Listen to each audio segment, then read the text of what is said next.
Success, like a magnet, always attracts the eyes and attention of others.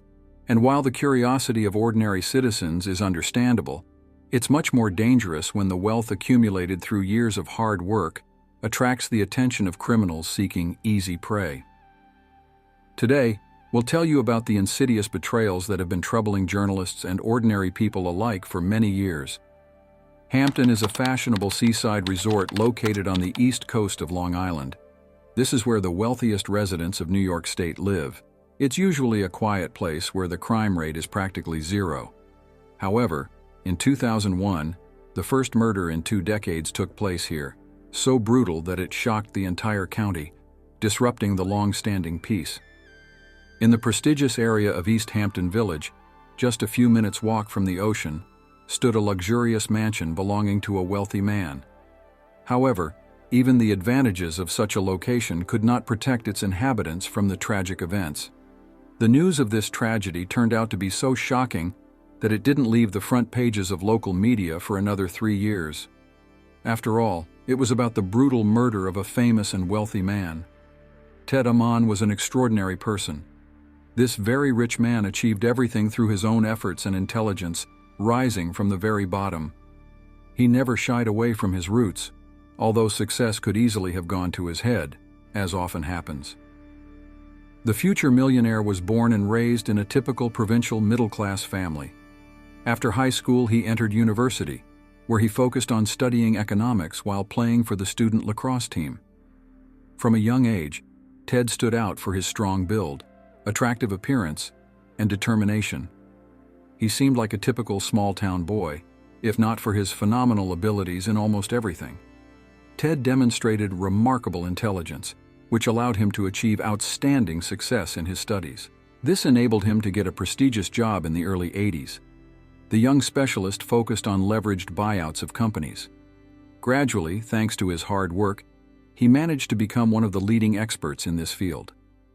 Ted's work results were so impressive that he gained a reputation as the best investment banker in the small firm he had begun collaborating with as a university student. Ted stood out among others as an incredibly insightful, decisive, and ambitious professional. He had a special instinct for profitable deals. The management even joked that Ted brought luck and, of course, considerable profits. The combination of these outstanding qualities allowed him to start earning serious money and lay the foundation for his own capital. At the same time, Ted remained a pleasant conversationalist, never bragging about his wealth or opportunities. He just quietly and efficiently did his job, showing results better than others. Our hero's first marriage ended in divorce in 1983. After that, Ted needed to find a new place to move to. He had a scheduled meeting with real estate agent Jenner Roy Sargent. But due to his excessive workload, he never showed up for this meeting. For those who knew Ted well, this was not unusual, as he was indeed constantly busy with work. Close people were already used to such behavior and treated the young man with understanding, accepting him as he was. They could forgive him for such things, but the real estate agent got very angry. Jenner Raw called Ted and angrily told him what she thought. During this conversation, the man caught something in her voice that seemed extremely attractive to him. In the end, he invited Jenner Raw on a date, and that's how their romantic relationship began. Their romance lasted for 3 years. In 1986, the lovers decided to get married.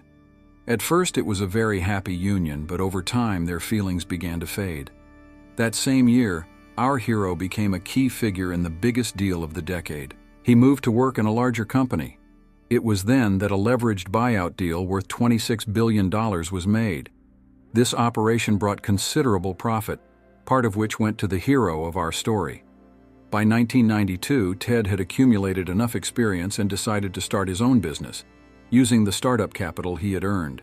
Finally, he began to build his future prosperity, not depending on anyone. Gradually, the successful businessman multiplied his wealth. Step by step, he bought luxury homes, and not only in the United States. The first acquisition was an elite property in the heart of the country.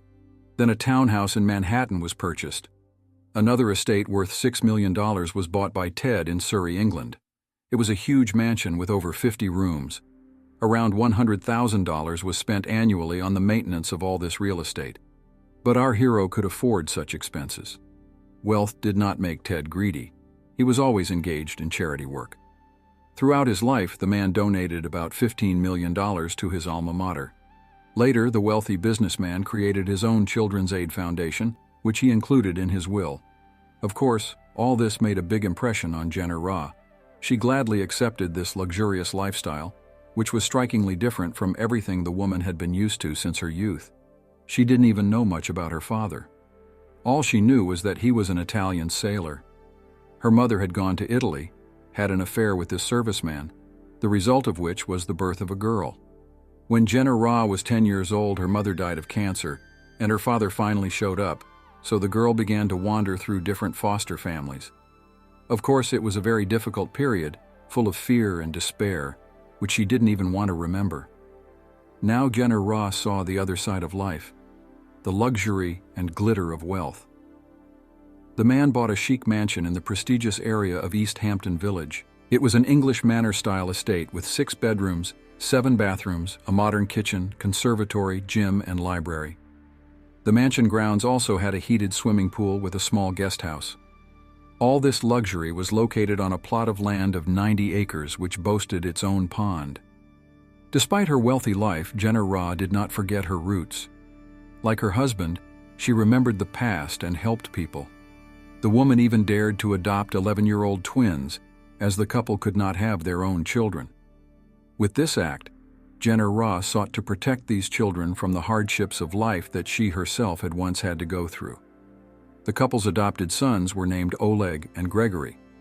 It seemed that life was going on as usual, but after a few years, Jenner Ra's behavior began to change. The first alarming signs were that she began to sever ties with her friends for no apparent reason. At the same time, the woman behaved as if she had been wronged in some way, and her reaction was entirely justified. Jenner Ra was becoming more and more unpredictable, erupting in anger at any, even the slightest, provocation. A vivid example of such behavior was the case when the millionaire's wife ordered the planting of 60 tulips near their house in East Hampton. However, as soon as the work was completed, she tore out all the flowers with her own hands, citing that their color did not quite match her ideas. Unfortunately, the brunt of Jenner Ra's anger was directed at her husband. This led to a deep rift in their once exemplary relationship. Trying to save their marriage, the couple decided to move to Britain, hoping to start from scratch. However, Ted soon had to return due to work matters. Here, Jenner Ra began to be haunted by suspicions that her husband was having an affair with one of his colleagues. Eventually, in 1999, the woman took the children and returned to the USA, settling in a townhouse in New York. To check her guesses, Jenner Ra hired a private detective. It turned out that her suspicions were not unfounded. Ted did indeed have a young mistress. After that, their marriage began to crumble rapidly. The situation was further complicated by the fact that the woman suspected her husband not only of infidelity, but also of trying to hide part of their joint funds and property from her. Jenner Ra was convinced that her husband's fortune was worth at least $300 million, but these figures were not confirmed. Lawyers conducted a thorough assessment of Ted's real estate and found that it amounted to $80 million. Jenner Ra expected to receive half of this amount after the divorce. After these events, Ted's wife and children moved into a luxury hotel as she initiated an expensive renovation of their townhouse. The reconstruction involved a complete overhaul and was estimated at approximately $9 million. To purchase the necessary materials and start work, the heroine of this story took out a loan for $3 million. Of course, all the expenses for the hotel, renovation, and loan repayment fell on the shoulders of her husband. At the same time, in the central part of Long Island, Daniel Pelosi heard rumors from his friend about some rich woman who was going crazy and throwing away millions on the reconstruction of her townhouse. At that time, Danny was an unemployed, unlicensed electrician with a wife and 3 children to support. He had almost no money, barely enough to fill up his pickup truck to get to Southampton. His own marriage was also falling apart and was on the verge of collapse, but Danny did not lose his enthusiasm. He hoped to find a good job here to provide for his family, and his hopes were fulfilled.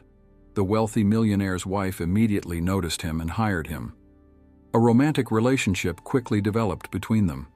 Danny got access not only to Jenner Ra's bedroom, but also to her wallet. The story of a rich woman who found herself a simple lover immediately attracted public attention. This was largely facilitated by the behavior of the electrician himself. Danny spent crazy amounts of money without hesitation, and at every step bragged about his connection with the wealthy lady. Rumors reached Ted, but he was powerless to do anything about it. The marriage was destroyed, the lawyers were still dealing with the divorce process, the issues of property division, and the resolution of other contentious points. Danny faced the same problems as Jenner Ra, so they quickly found common ground. The woman, who herself grew up in poverty, perfectly understood everything that was happening in the life of her lover. She perceived her millionaire husband as a traitor who had broken her heart. Jenner Ra was filled with anger and a thirst for revenge. She probably decided to try a relationship with someone closer to her in origin and social status, hoping that this time everything would be different. She wanted revenge, and Danny became the perfect tool for the realization of this insidious plan. Renovation work in the townhouse was becoming more and more extensive and required more and more financial infusions. Jenner Ra uncontrollably threw crazy sums of money from her husband's accounts. At the same time, Danny was actually doing nothing, just having fun with his wealthy passion and friends. Ted was aware of everything that was happening and was very worried about how it might affect the children. Due to constant stress, he began to seek solace in alcohol. Several times he was even detained for drunk driving, and his fears were not unfounded. Danny quickly got used to the luxurious life.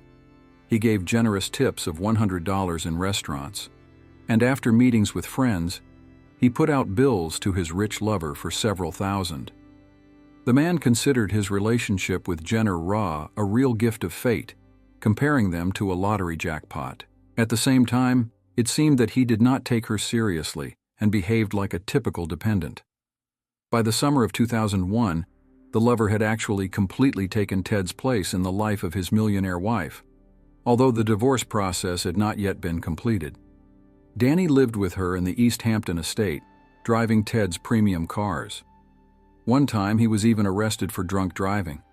The man brazenly used the clothes and personal belongings of his mistress's legal husband, as if all this belonged to him. In early summer 2001, the couple's lawyers finally reached an agreement.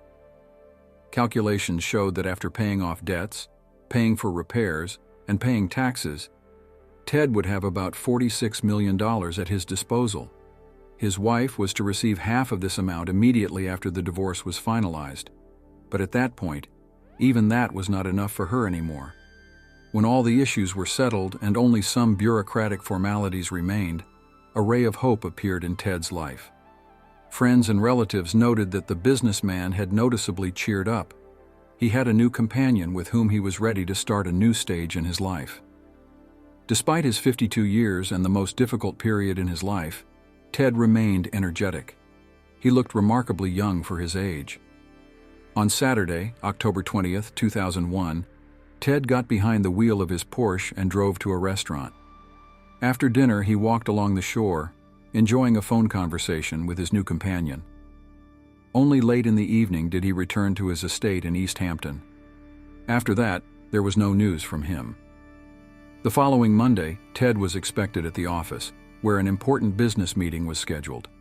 But the usually punctual and responsible businessman never showed up. This was not at all like him. Moreover, he did not bother to notify the school about his absence, which seemed extremely strange for a caring father. Ted's secretary tried to call his home several times, but to no avail. The man's presence was urgently needed at work. Then one of his business partners rented a helicopter and, together with the secretary, went to East Hampton to find out what had happened. Ted's car was in the driveway, and his 3 dogs were barking loudly in the backyard. No one responded to the calls. The garage doors turned out to be open, and the alarm was turned off. Entering the courtyard, the guests noticed that the doors to the house were also unlocked. The partner and the secretary examined the first floor, but found no trace of Ted. They called his name, but no one answered. The situation looked so alarming that it was decided to call the police. Finally, the hero of this story was found in the bedroom. The man was lying in a pool of blood, with no signs of life. Near the body lay a bundle of money, which contained several $1,000s. It became obvious that the criminal was not at all interested in robbery. It was a real murder. During the autopsy, the forensic expert found that the victim had suffered at least 30 blows to the head with a blunt object, probably a baseball bat. This caused significant blood loss and injuries incompatible with life. According to the expert's conclusion, the millionaire was beaten to death almost immediately after returning home that fateful Saturday. The nature of the attack indicated that the motive was clearly personal. The killer did not leave the businessman any chance of survival. After this incident, Ted's first wife contacted the detectives. Despite the fact that their marriage had broken up about 20 years ago, they remained friends and maintained constant communication. The woman turned to law enforcement to report an alarming signal that she had received from her husband just 2 days before his death. That day, they were discussing the divorce process that the hero of this story was going through. However, as Ted noted, his problems did not end there. He felt some hostility and tension in his relationship with his second wife. The man even jokingly let slip that Jenner Raw would not rest until he was in the box. Unfortunately, these words turned out to be prophetic. But despite their suspicions, the police did not have sufficient grounds to press charges against the main suspect. It was necessary to carefully sort out all the circumstances of the case. In addition, it seemed unlikely that Jenner Raw could physically cope with Ted, who was stronger and sturdier than her, and even than her lover Danny. Perhaps they acted in collusion.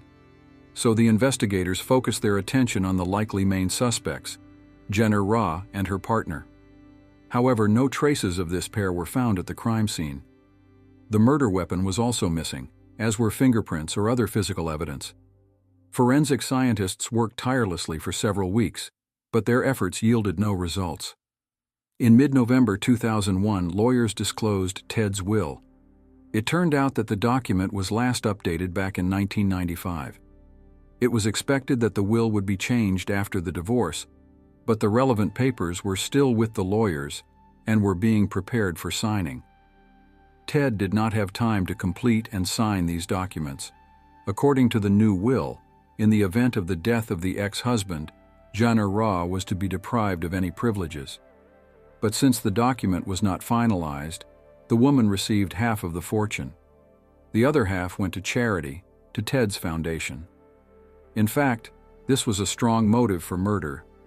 Probably, the woman and her lover decided that it was better to become an obscenely wealthy widow than to be left with nothing. Of course, the investigators decided to talk to Jenner Raw and her partner about these circumstances.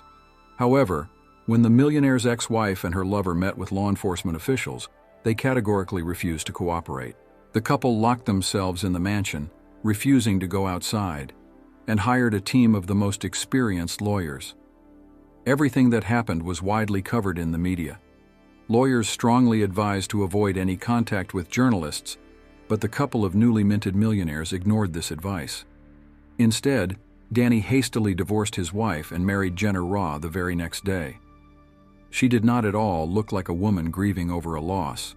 On the contrary, it seemed that such a development of events suited her completely. This only reinforced the detective's suspicions, albeit indirectly. The murder was discussed by all the newspapers and TV channels.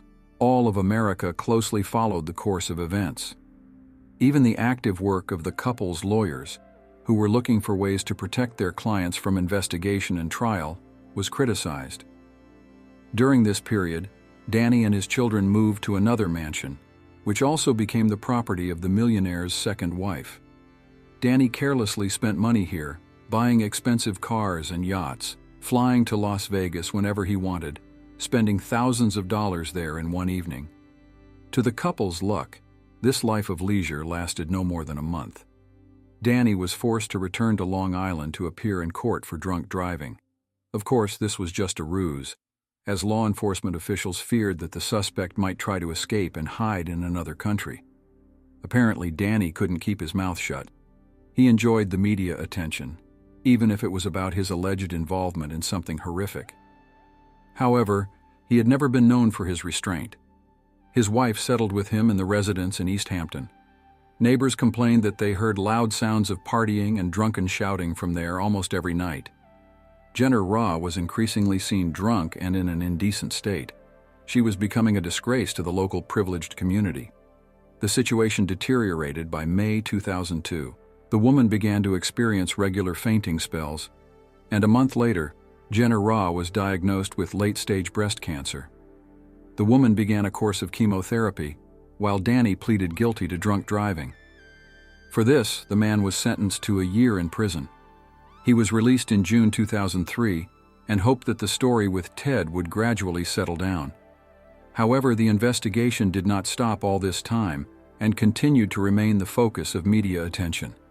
However, the investigators still had no direct evidence of the murder. No evidence was found that unambiguously pointed to the involvement of Danny or Jenner Raw, and they did not confess to committing this crime. However, all the indirect evidence testified against them. So the detectives needed to gather all these facts together in order to be able to bring charges against the likely criminals. The investigation managed to find out that Jenner Raw and Danny had secretly installed a video surveillance system in the mansion to monitor Ted's every move. It was quite obvious that the cameras should have captured the moment of the attack. However, during a check of the system, it turned out that someone had removed the hard drive with the recordings. This also became an important lead, because only 2 people knew about the existence of the video cameras. However, even this data only added to the list of circumstantial evidence. Meanwhile, Jenner Raw's health was steadily deteriorating. It seemed that she was losing the battle with cancer. Realizing that time was running out, the woman made a will according to which all property was to go to her children and a charitable foundation. She also did not forget about her husband, leaving him $2 million to pay for his lawyers. In July 2003, the woman moved with her children to another mansion that had previously belonged to her ex-husband, leaving Danny forever. She wanted to spend the last moments of her life surrounded by her closest people. Just a month later, the woman died of an incurable disease. The children were left without parents for the second time. Now, a struggle unfolded between their nanny and their aunt, Ted's sister, for custody of the twins. For a while, the twins were separated. Gregory was sent to a boarding school, and Oleg remained living with her aunt. Eventually, the aunt won the right of custody, and they moved to the city of Huntsville, Alabama. After that, Danny was again in the spotlight of the cameras, as he was formally charged with the murder of the millionaire. The prosecution believed that he had the motive, means, and opportunity to commit this crime. Finally, enough evidence was gathered which, in the opinion of the prosecution, should convince the jury of the defendant's guilt. The time for the court confrontation had come, for which Danny's lawyers had also thoroughly prepared. Thanks to the funds left by Jenner Raw, the defendant was able to hire the best legal experts. It took detectives 9 months just to question nearly 60 witnesses. All these people were part of Danny's inner circle and could have valuable information, as the suspect never knew how to keep his mouth shut. Unfortunately, most of these people never provided any useful testimony. However, thanks to the testimony of several of them, it was possible to obtain incriminating evidence of Danny's guilt. The first suspicious statements from him were heard about a year before Ted's death. At that moment, Danny stated that he was ready to do anything to knock money out of the millionaire, and even did not rule out the possibility of murder. Although the situation was quite banal, he had spent all the money that his mistress had given him, and now he did not have enough to buy her even a bouquet of flowers. Already after committing the murder, Danny boasted to several friends that he had beaten Ted to death. The suspect told with relish how his victim begged with tears in his eyes to leave him alive, but even this did not soften the attacker. Subsequently, this story was retold by other people. Danny continued to brag about his feat even after his marriage to Jenner Raw. A problematic point for the prosecution was Danny's alibi on the night of the murder. It was confirmed by the man's sister, who lived 60 kilometers from the ill-fated mansion. As the suspect claimed, he spent the entire evening and night at her house. At first, the woman supported this version of events, but during a second conversation with detectives, she revealed new details. According to the sister, her brother and a friend did indeed arrive around 1:30 in the morning. Danny went somewhere to the attic, and then around 2 o'clock he went somewhere again. He only returned around 8 in the morning. So it turned out that the suspect's alibi contained many blank spots. He had more than enough time to make a trip to East Hampton and back, dealing with Ted. Moreover, Danny's sister said that while hugging her brother before his departure that night, she felt some heavy object under his leather jacket that resembled a bat. However, Danny evaded her questions and just drove away. The investigation suggested that he visited his sister precisely for the murder weapon. Then in 45 minutes, he reached Ted's estate, broke in, and ambushed his victim. The attack was sudden. Even after losing consciousness, Ted suffered dozens of blows to the head that literally smashed his skull, leaving the poor man no chance of salvation. Danny only returned to his sister in the morning, but she was not asleep yet, so she was able to indicate quite accurately the time intervals of his absence. This information turned out to be extremely valuable for the prosecution, which cast great doubt on the suspect's alibi. According to Danny's father, a strange conversation took place between them the next day. It seemed that the son, asking leading questions, was trying to find out how to reliably hide some object so that it would never be found. Danny's father, being in the dark, suggested several options for how to get rid of a baseball bat, not realizing that in this way he was helping the criminal hide the murder weapon.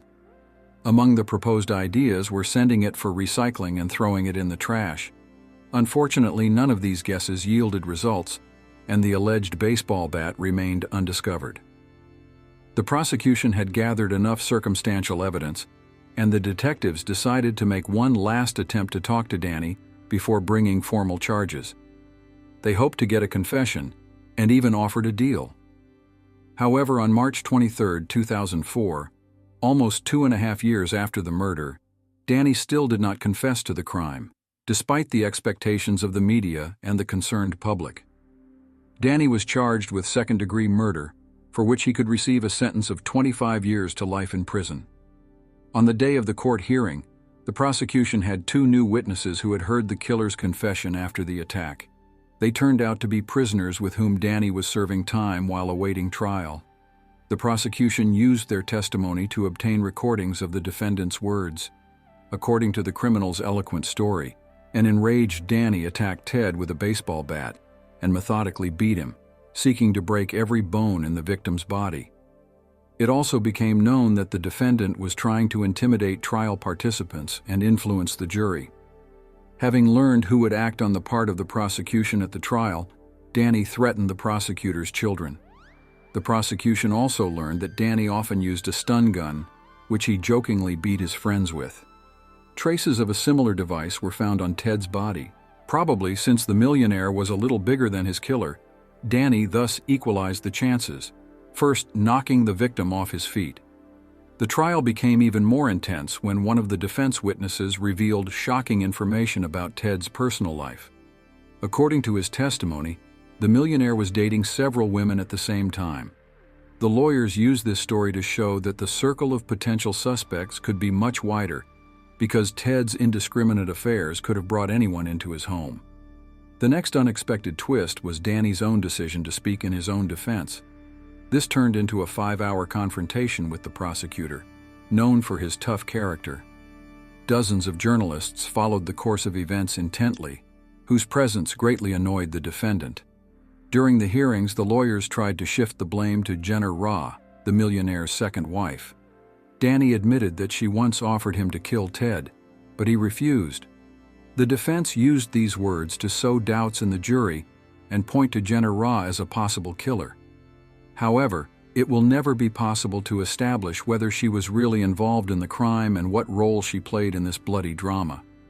2 years after Ted's death, Jenner Ra took this secret with her to the grave. The jury deliberated all weekend and finally returned a guilty verdict. Danny, who until that moment had pretended to be a confident businessman, immediately burst into tears. He was sentenced to 25 years in prison. Despite the verdict, the defendant never admitted his guilt and continued to deny involvement in the crime.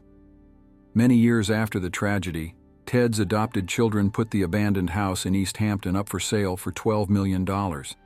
In the end, they managed to sell it for $8 million. The house needed major repairs, and the new owners are still hesitating whether to carry out a reconstruction or demolish it and start building from scratch. I look forward to hearing your thoughts in the comments.